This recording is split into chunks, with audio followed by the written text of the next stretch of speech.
បាទសូមអរគុណហើយជាបន្តទៅនេះខ្ញុំបាទក៏សូមអនុញ្ញាតអញ្ជើញក្រុមសម្ដែងរបស់សាលាបឋមសិក្សាគង់មុចដើម្បីឡើងមកសម្ដែងនៅបទចម្រៀងបេះដូងពិត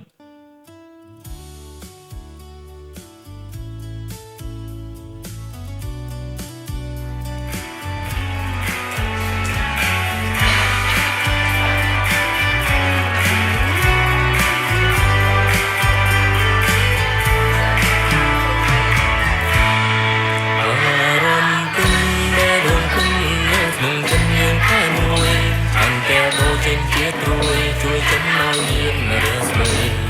យើងសាមគ្គីគ្នាជាស្មារតីលើរូបហើយ